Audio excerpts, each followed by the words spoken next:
नमस्कार साथियों, मैं ललित उज्ज्वल आपके अपने परिवार IQ गुरुकुल क्लासेस पर आपका हार्दिक स्वागत करता हूं। जैसा कि साथियों हमारा जो पिछला चैप्टर था वो था उपसर्ग और प्रत्यय, और आज हम स्टार्ट करेंगे अपना समास। क्या करेंगे? आज हम पढ़ेंगे बेटा समास। सबसे पहले हमारे मन में ये आता है कि समास होता क्या है, यानी कि समास का अर्थ क्या होता है। जो समास है हमारा वो हमारा दो शब्दों से मिलकर बना होता है। कहीं से? दो से। कौन कौन से शब्द से? सम प्लस आस।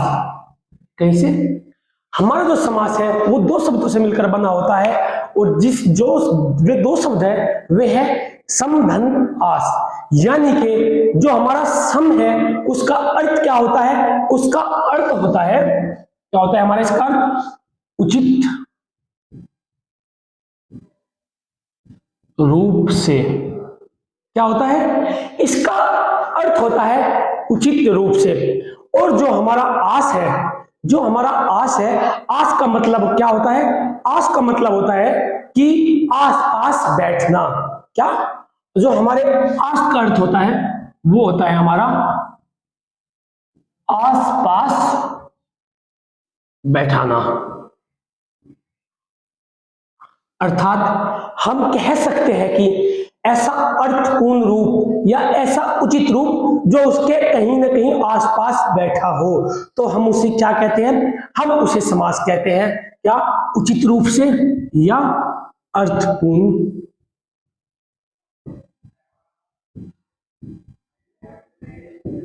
रूप से हम उसे क्या कहते हैं? हम बेटा उसे कहते हैं समास। जो इनका अर्थ होता है, जो हमारा इनका अर्थ होता है वो हमारा क्या होता है? यानी कि जो हमारा समास का अर्थ होता है, क्या होता है? जो हमारा समास का अर्थ होता है वो क्या होता है? समास का अर्थ होता है हमारा संक्षेप। क्या होता है? इसका हमारा जो अर्थ होता है वो होता है संक्षेप। यानी कि ऐसी कोई बात जो हम संक्षेप में कहे, या ऐसा कोई शब्द जिसे हम संक्षेप में कहते हैं, हम उसे समास कहते हैं। समास हमारा दो धातु से मिलकर बना होता है, सम तथा आस। सम का अर्थ होता है हमारा उचित रूप से या अर्थपूर्ण रूप से, और इसी प्रकार आस का जो हमारा अर्थ होता है वो होता है आसपास बैठाना। तो हम कह सकते हैं कि जो हमारा समास का अर्थ होता है वो होता है संक्षेप में कहना। अब हम जानेंगे कि इसकी परिभाषा क्या होती है। जो हमारा समास होता है, समास की जो हमारी परिभाषा होती है वो होती है दो या दो से अधिक शब्दों के संयोग को। क्या? कि दो या दो से अधिक, क्या कहेंगे?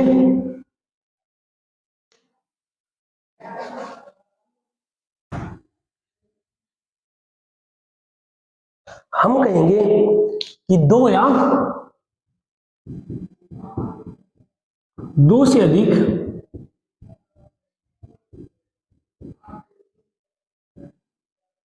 शब्दों के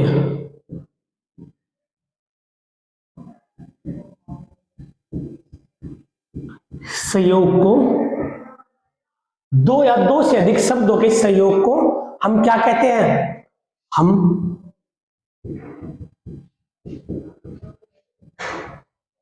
समास कहते हैं। क्या? मैंने कहा बेटा कि जो समास है, समास की परिभाषा क्या होती है? कि दो या दो से अधिक शब्दों के संयोग को हम समास कहते हैं। जैसे हम इसका एक उदाहरण लेते हैं। जैसे हमारा उदाहरण हो जाता है, क्या? हमारा उदाहरण हो जाएगा गंगा, और एक हो जाएगा धन जल। यानी कि एक हमारा शब्द है गंगा और एक शब्द है हमारा जल। क्या? एक शब्द है हमारा गंगा और एक शब्द है हमारा जल। जब हम इन दोनों शब्दों का संयोग, यानी कि इन दोनों शब्दों को जब हम संयोग करेंगे, मेल करेंगे, अथवा एक दूसरे को जब हम आपस में जोड़ेंगे, तो इन दो शब्दों से, ये दो शब्द हमारे क्या है? ये दोनों शब्द हमारे भिन्न भिन्न है। गंगा अलग है और जल अलग है। और जब हम इन दोनों शब्दों का मेल कराते हैं तो इनके मेल से जो हमारा शब्द बन जाता है वो हमारा क्या हो जाता है? वो हमारा हो जाता है गंगा जल। क्या हो जाता है? वो हमारा हो जाता है गंगा जल। अर्थात ये हमारा क्या हो गया, ये हमारा संक्षेप में उत्तर हो गया। तो इसे हम क्या कहेंगे, इसे हम कहेंगे गंगा का जल, यानी कि गंगा जल। तो बेटा ये हमारा होता है समास। ठीक है, अब हम जानेंगे समास के भेद। क्या कि हम जानेंगे समास के भेद। अच्छा, आपके मन में एक बात आ रही होगी कि जब दो या दो से अधिक शब्दों के मेल को हम समास कहते हैं तो संधि को क्या कहेंगे। बेटा समास में दो शब्दों का मेल होता है और संधि में हमारा दो वर्णों का मेल होता है, यानी कि दो या दो से अधिक वर्णों के मेल को हम संधि कहते हैं और दो या दो से अधिक शब्दों के मेल को हम समास कहते हैं। संधि और समास में यह अंतर होता है। अब हम जानेंगे समास के भेद। क्या, समास के भेद जो है, जो समास के हमारे भेद होते हैं, समास के जो हमारे भेद होते हैं वे कितने प्रकार के होते हैं। समास के भेद, समास के जो भेद होते हैं वे हमारे चार प्रकार के होते हैं। क्या कि समास के हमारे जो भेद होते हैं, समास के जो प्रकार होते हैं वे हमारे चार प्रकार के होते हैं। आप सोचोगे कि सर क्या पढ़ा रहे हैं कि चार भी 6 प्रकार के होते हैं। बेटा भी समास के जो भेद होते हैं वे 4 प्रकार के होते हैं और जो हमारा तत्पुरुष समास है, जो हमारा तत्पुरुष समास है उसी के क्या होते हैं, उसी के जो भाग होते हैं उसी के भाग में आते हैं हमारा क्रमधारय समास और द्विगु समास। तो तब जाकर हमारे 6 समास के भेद हम कहते हैं। वैसे जो देखा जाए तो हमारे समास के भेद 4 होते हैं। कौन कौन से। नंबर 1 हमारा क्या हो जाता है, नंबर 1 हमारा हो जाता है अवयवी भाव समास। क्या, पहला हो जाता है हमारा अवयवी भाव समास। क्या हो जाता है, पहला हो जाता है हमारा अवयवी भाव समास। इसी प्रकार जो अगला समास होगा वो हमारा हो जाता है तत्पुरुष समास। क्या, वो हमारा हो जाता है तत्पुरुष समास। इसी प्रकार बेटा जो अगला जो हमारा समास होता है वो होता है हमारा बहुब्रीहि समास। क्या होता है, वो होता है हमारा बहुब्रीहि समास।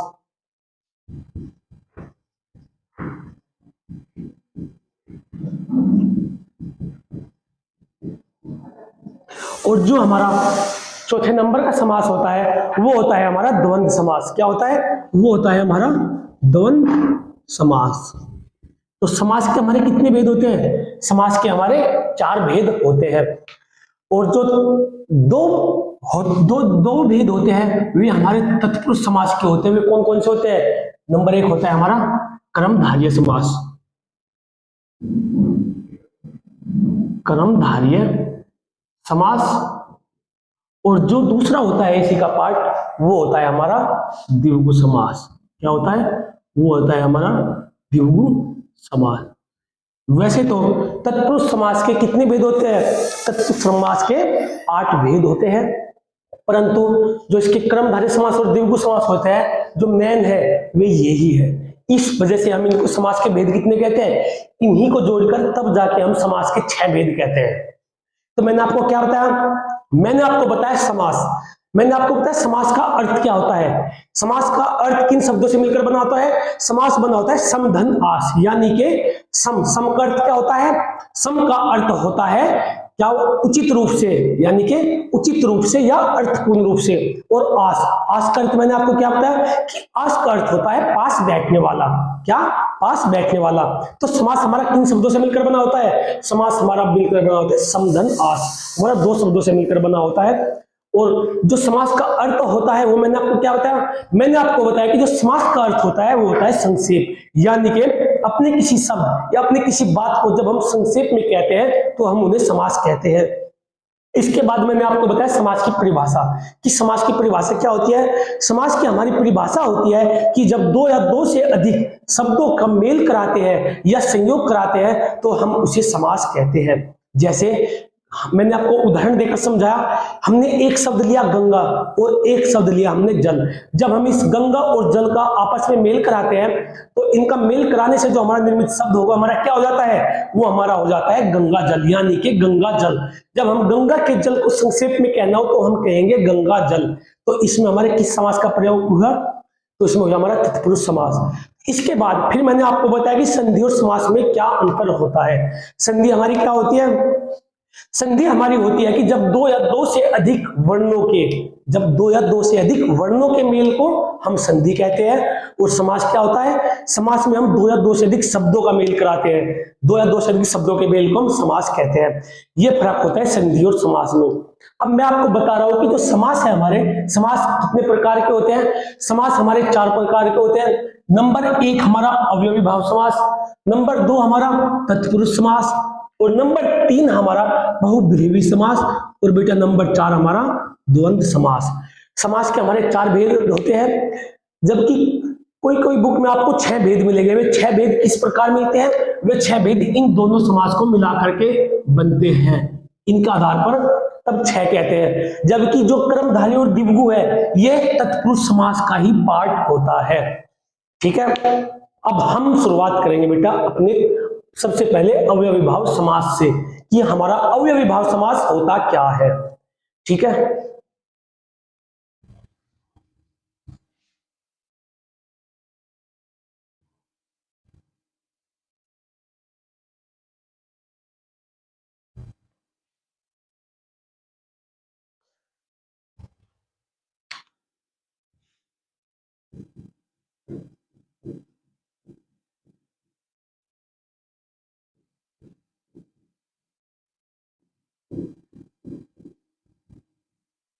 क्या है अवयवी भाव समास।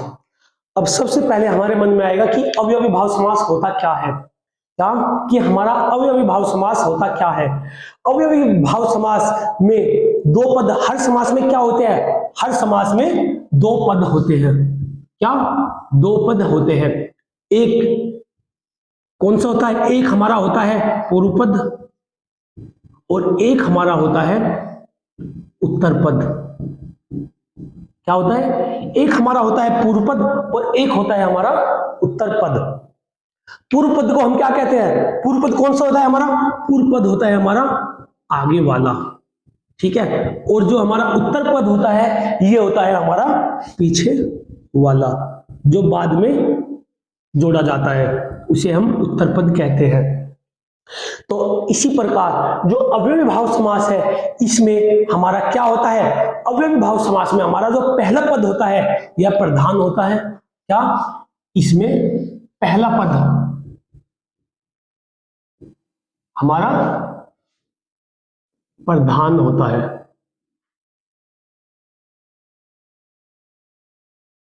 अवयवी भाव समास में हमारा पहला पद प्रधान होता है और इसमें क्या होता है, हमें इसमें अव्यय, इन शब्दों में इसमें अव्यय का प्रयोग होता है। इसमें प्राय अव्यय का प्रयोग होता है। जो बेटा याद रखने वाली बात है वो है कि कौन सा पद प्रधान होता है। ठीक है, कौन सा पद प्रधान होता है। पिछले जो यूपी पुलिस की भर्ती थी 49,568, उसमें यहां से ये एक उदाहरण आया था कि पितामह भीष्म ने आजीवन प्रतिज्ञा ली। आजीवन में कौन सा समास है, क्या कि आजीवन में कौन सा समास है, ये हमारा आया हुआ क्वेश्चन है यूपी पुलिस में। कौन सी, 49,568 में। ठीक है, यूपी पुलिस। ठीक है, तो इसमें कौन सा समास आ जाता है, इसमें हमारा अवयवी भाव समास ही आंसर है। ठीक है, तो क्या है अवयवी भाव समास किसे कहते हैं, अवयवी भाव समास वह होता है जिसमें पहला पद प्रधान हो और जो इसमें प्राय अव्यय का प्रयोग होता है, हम उसे अवयवी भाव समास कहते हैं। अब हम चलते हैं इसके उदाहरण पर। इसके उदाहरण कौन कौन से हो सकते हैं, जैसे हमारा क्या हो जाए, इसकी पहचान कैसे करेंगे हम? इसकी पहचान कैसे करेंगे वो देखते हैं।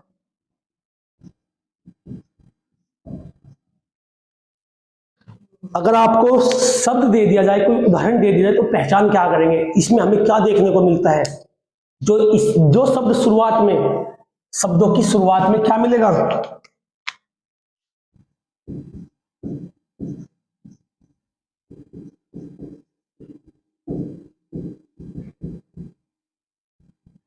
जो शब्दों की शुरुआत होगी हमारे अव्ययी भाव समास में, तो उनकी पहचान करनी है। उनमें हमारा क्या रहेगा?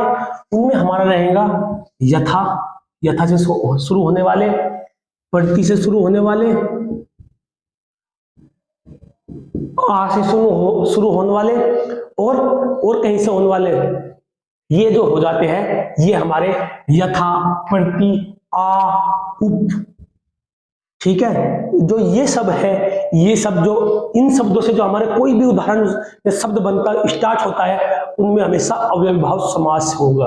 ठीक है बेटे, पहचानने की ट्रिक है इसकी। ठीक है, अब हम देखेंगे इसके उदाहरण। अब हम चलते हैं अव्ययी भाव के समास के उदाहरण पर कि इसके बनने वाले कौन कौन से उदाहरण हो जाते हैं। जैसा हमारा एक उदाहरण है क्या? प्रतिदिन।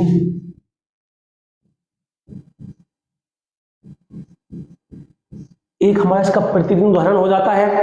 एक हमारा इसका उदाहरण हो जाता है यथाशीघ्र। क्या? यथाशीघ्र हो जाता है।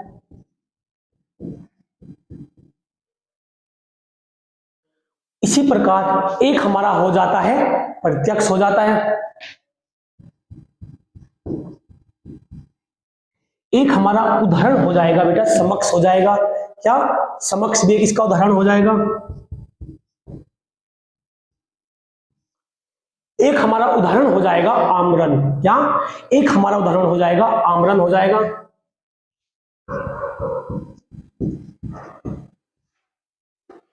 और जो एक हमारा उदाहरण होगा वो हो जाएगा एक यथाशक्ति।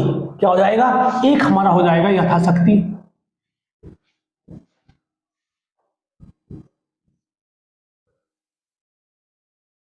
और जो एक उदाहरण होगा एक हमारा हो जाएगा आजन्म। क्या हो जाएगा? एक हमारा आजन्म भी इसका उदाहरण हो जाएगा।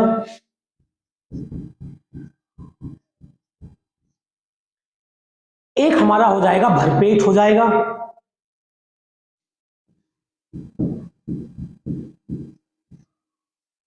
इसी प्रकार एक हमारा बेकाम भी इसका उदाहरण बन जाएगा।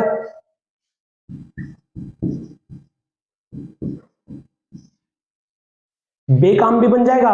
और इसी प्रकार एक आजीवन भी हमारा इसका उदाहरण बन जाएगा। क्या? आजीवन।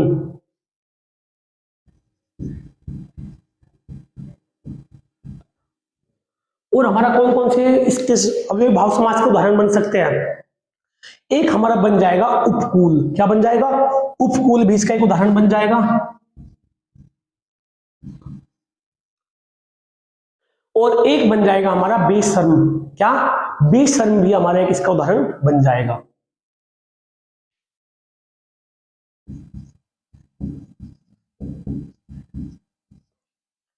देखते हैं इनकी पहचान करते हैं कि इनकी पहचान क्या होती है। सबसे पहले हम ट्रिक के माध्यम से समझेंगे। मैंने क्या बताया कि जिनके शब्दों की शुरुआत कहीं से, प्रति से, यथा से, पर से, आ से, उप से, और इनसे जो शुरुआत होती है उनमें हमारा क्या देखने को मिलता है? उनमें हमारा अव्ययी भाव समास देखने को मिलता है। फिर मैंने आपको बताया कि जो अव्ययी भाव समास होता है उनमें हमारा क्या होता है? उनमें हमारा पहला पद जो होता है वो प्रधान होता है। पहला पद प्रधान होता है। किसमें? अव्ययी भाव समास में। देखते हैं कि इसमें पहला पद प्रधान है या नहीं है। जैसे हमारा क्या है? प्रति, और ये क्या है? दिन। क्या? ये है प्रति, और दूसरा उत्तर पद क्या है? उत्तर पद है हमारा दिन। यानी कि दिन का हमें पता है कि जो हमारा दिन क्या है, जो हमारा दैनिक में आता है वो हमारा दिन होता है। और अगर इसमें प्रति लग जाए तो इसका अर्थ चेंज हो गया। यानी कि जो इसके में पूर्व पद लगते ही इसका अर्थ चेंज हो गया। तो प्रतिदिन का अर्थ क्या होता है? जो प्रतिदिन का अर्थ होता है वो होता है दिन दिन। यानी कि प्रतिदिन। तो इसका मतलब इसका पद क्या है, इसका जो है ये क्या है, ये पूर्व पद है, और जो हमारा, और ये हमारा क्या है, ये हमारा उत्तर पद है। क्या है, उत्तर पद है। तो ये हमारा क्या है, प्रतिदिन। प्रति क्या रहा, प्रति हमारा है प्रधान, यानी कि जो हमारा पूर्व पद है ये प्रधान है। प्रति लगते ही हमारा इस शब्द का जो है अर्थ चेंज हो गया। इसी प्रकार अगला देखते हैं यथा। यथा हमारा क्या है, शीघ्र। शीघ्र का अर्थ क्या होता है कि जल्द ही, किस इस काम को शीघ्र करो, इस काम को जल्दी करो। और जब हम इसमें यथा लगा देते हैं तो यथा क्या हो जाता है, यथा से हो जाता है कि इस काम को अभी तुरंत करो, यथा शीघ्र, कि यथा के अनुसार, यथा के अनुसार करो। तो इसमें क्या है, ये भी प्रधान पद है, यानी कि जो हमारा पूर्व पद है तो ये भी प्रधान है। इसी प्रकार प्रत्यक्ष, प्रत्यक्ष में भी यानी कि अक्ष, अक्ष के में जब हम शुरुआत में क्या लगाते हैं, प्रति, प्रतिधन अक्ष, तो क्या बन जाता है, हमारा प्रत्यक्ष बन जाता है। तो यहां पर भी हमारा क्या है, यहां पर भी हमारा पूर्व पद प्रधान है। समधन अक्ष यानी कि समधन अक्ष, इसमें भी हमारा पूर्व पद प्रधान है। आमरण, मरण, मरण में जब हम आ लगा देते हैं तो उसका भी अर्थ बदल जाता है और एक नया अर्थ प्रकट करता है। तो इसमें भी हमारा यहाँ प्रति, यहाँ हमारा क्या है, यहाँ हमारा आ भी क्या है, एक प्रधान है, यानी कि पूर्व पद प्रधान है। यथाशक्ति यानी कि यथा के अनुसार शक्ति, तो इसका मतलब यहाँ पर भी ये हमारा पद प्रधान है। और इसी प्रकार आ जन्म, जन्म हमारा, जब हम जन्म के साथ आ उपसर्ग लगाते हैं तो ये हमारा क्या हो जाता है, आ जन्म, और ये हमारा क्या हो जाता है, पूर्व पद भी हमारा यहाँ प्रधान हो जाता है। भरपेट में, पेट, जब पेट में हम भर लगा देते हैं यानी कि पेट भर के, इसका मतलब जो हमारा पूर्व पद है इसके कारण हमारा अर्थ बदल गया। तो इसका मतलब जो हमारा पूर्व पद है वो हमारा प्रधान है।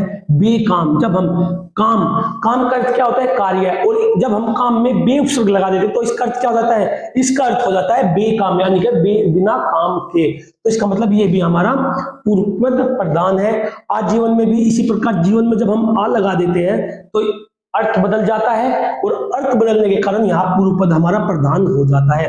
प्रधान का मतलब है कि ऐसा अर्थ या ऐसा पद जो उसका, उसमें लगकर उसका अर्थ बदल दे, तो हम उसे कहते हैं प्रधान पद। इसी प्रकार उपकुल, कुल का मतलब क्या होता है, और कुल में जब हम उप लग जोड़ देते तो ये क्या हो जाता है, उपकुल।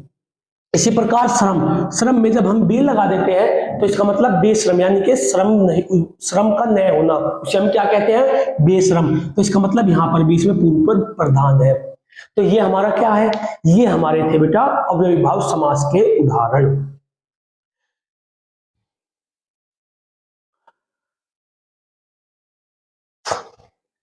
अब हम चलेंगे अपने अगले समास पर, जो हमारा एग्जाम की दृष्टि से बहुत महत्वपूर्ण समास है, तत्पुरुष समास।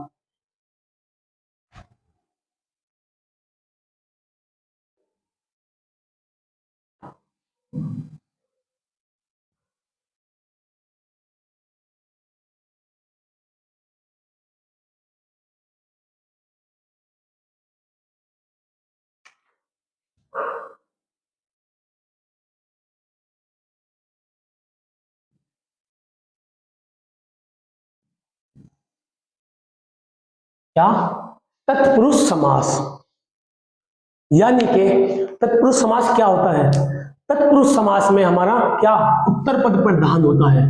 कौन सा, तत्पुरुष समास में हमारा उत्तर पद प्रधान होता है।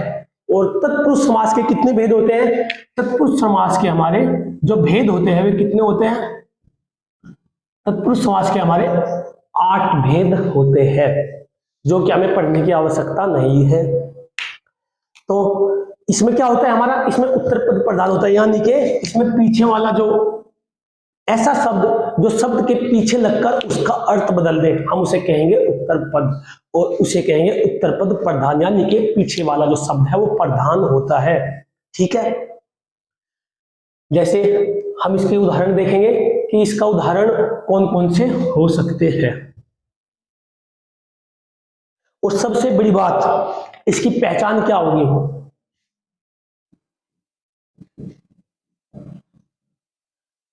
तत्पुरुष समास को पहचानने की भी एक छोटी सी ट्रिक होती है। इसमें क्या होता है, इनमें शब्दों का जब मेल होता है तो इन शब्दों में क्या होते हैं, इनमें कारक चिन्ह का प्रयोग होता है। क्या सब तत्पुरुष समास में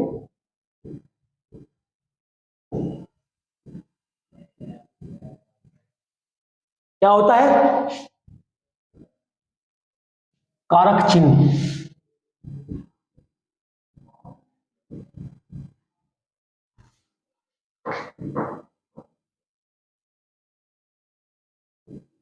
का प्रयोग होता है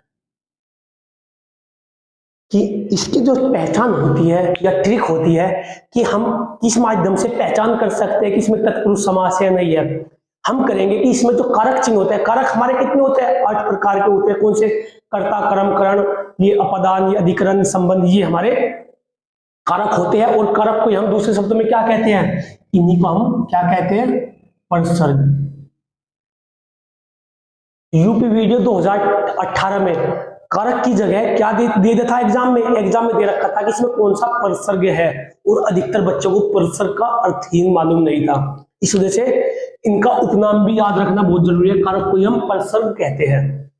ठीक है, अब जैसे हम इसका उदाहरण देखते हैं कि हमारा उदाहरण हो जाएगा, इसमें कौन कौन से में मिलेंगे, इसमें मिलेंगे का, की, के, में, पर, के लिए। क्या, का, की, के, में, पर, के लिए, ये सब इसमें क्या होते हैं, ये सब इसमें पाए जाते हैं। जैसे उदाहरणार्थ हम लेते हैं रसोई घर। क्या, रसोई घर, तो इसे कैसे करेंगे, इसे जब हम कहेंगे, हम क्या कहते हैं रसोई घर को, रसोई के लिए घर। क्या, रसोई के लिए घर, यानी कि जो हमारा क्या है, के लिए कहा गया ये, तो ये पहचान ही करनी है हमें। यही पहचान होती है तत्पुरुष समास की। जिन शब्दों में का, की, के, में, पर, के लिए चिन्ह का प्रयोग होता हो उन्हें हम क्या कहते हैं, वहां पे हमारा क्या होता है, वहां पे हमारा होता है तत्पुरुष समास। ठीक है, क्या होता है, वहां पे होता है हमारा तत्पुरुष समास। अब हम इनमें क्या करेंगे, हम इनमें इन्हीं कारकों की, इन्हीं प्रसर्गों की पहचान करनी है। ठीक है, हम चलते हैं इसके महत्वपूर्ण उदाहरण पर, देखते हैं कि तत्पुरुष समास के से हमारे कौन कौन से महत्वपूर्ण उदाहरण बन सकते हैं।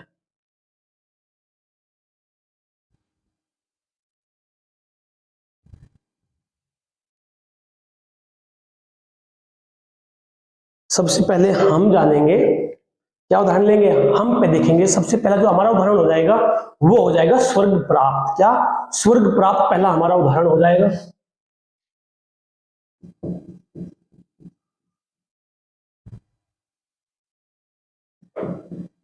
स्वर्ग प्राप्त। जो अगला हमारा उदाहरण होगा वो हम लेंगे ग्रहगात। क्या, ग्रहगत, यानी कि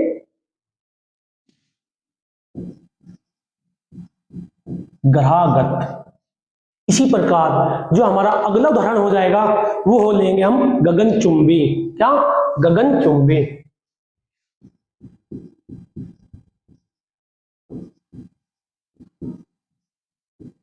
और जो अगला उदाहरण होगा वो हमारा होगा माखन चोर। क्या, माखन चोर हमारा अगला उदाहरण हो जाएगा।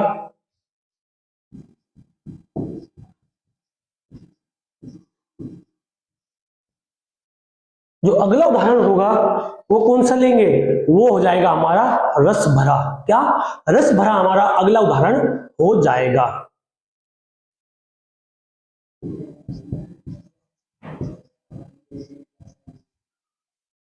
जैसे हमारा पहला उदाहरण है, क्या, हमारा पहला उदाहरण है स्वर्ग प्राप्त। क्या, स्वर्ग प्राप्त, यानी कि स्वर्ग प्राप्त हम किसे कहेंगे, स्वर्ग प्राप्त कहते हैं हम, इसमें कौन सा कारक का प्रयोग हुआ है, स्वर्ग प्राप्त में जो प्रयोग हुआ है हम क्या कहेंगे, स्वर्ग प्राप्त तो हम कहेंगे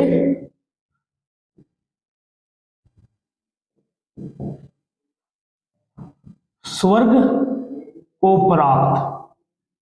क्या कहेंगे, हम कहेंगे स्वर्ग को प्राप्त, यानी कि जो इसमें परसर्ग का प्रयोग हुआ है वो कौन से परसर्ग का प्रयोग हुआ है, वो हुआ है वो परसर्ग का प्रयोग। तो इसमें आ गया, पहचान हो गई हमारी इसकी। हमने इसी के आधार पर हमने पहचान की कि जो इसमें प्रयोग हुआ है कौन सा समास है, वो है हमारा तत्पुरुष समास।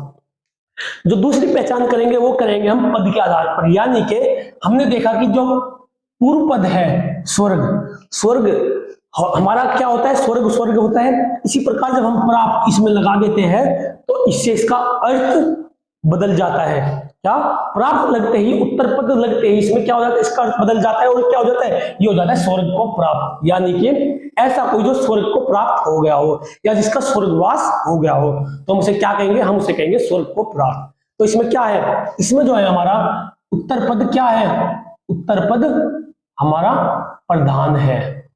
क्या, उत्तर पद हमारा प्रधान है। ठीक है, इसके आधार पर भी हम इसकी पहचान कर सकते हैं। और अब हम देखेंगे अगला उदाहरण, ग्रह ग्रहागत। क्या, ग्रह आगत, क्या, ग्रह आगत, यानी कि ऐसा हमें इसके पढ़ने से ऐसा लग रहा है कि ऐसा कोई जो ग्रह में आया हो, तो हम क्या कहेंगे, ग्रह को आगत। क्या कहेंगे, ग्रह को आगत। और ग्रह किसे कहते हैं, ग्रह हमारा क्या होता है, घर। ग्रह को हम क्या कहते हैं, घर। ठीक है, यहां पर भी हमें क्या देखने को मिला, यहां पर भी हमें परसर्ग चिन्ह देखने को मिला। तो इसके आधार पर हमने क्या जाना कि ये भी हमारा तत्पुरुष समास का उदाहरण है। इसके बाद जो हमारा अगला आता है वो आता है हमारा गगनचुंबी। गगनचुंबी, जब हम गगन के साथ चुंबी को लगाते हैं या चुंबी शब्द को जोड़ते हैं तो इसमें क्या होता है, चुंबी लगते ही इसका अर्थ बदल जाता है और जो हमारा क्या है, उत्तर पद पर प्रधान हो जाता है। यानी कि ऐसा पद जो जिसके लगने से उसका अर्थ बदल जाए तो हम उसे क्या कहते हैं, प्रधान पद। और इसमें प्रधान पद कौन सा है, इसमें है चुंबी। यानी कि गगन चुंबी किसे कहते हैं, गगन चुंबी हम उसे कहते हैं जो गगन को चूमने वाला हो या जो गगन को चूमता हो, हम उसे कहते हैं गगन चुंबी। यानी कि गगन को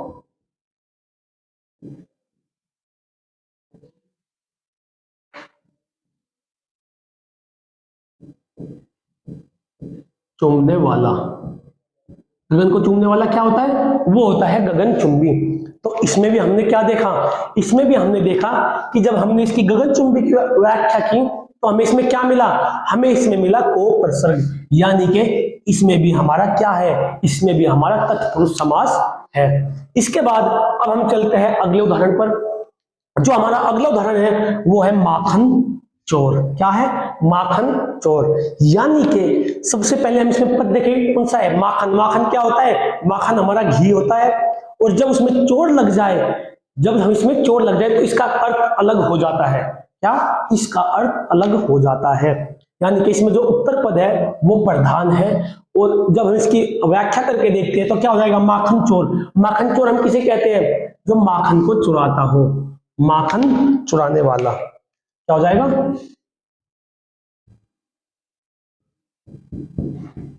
माखन को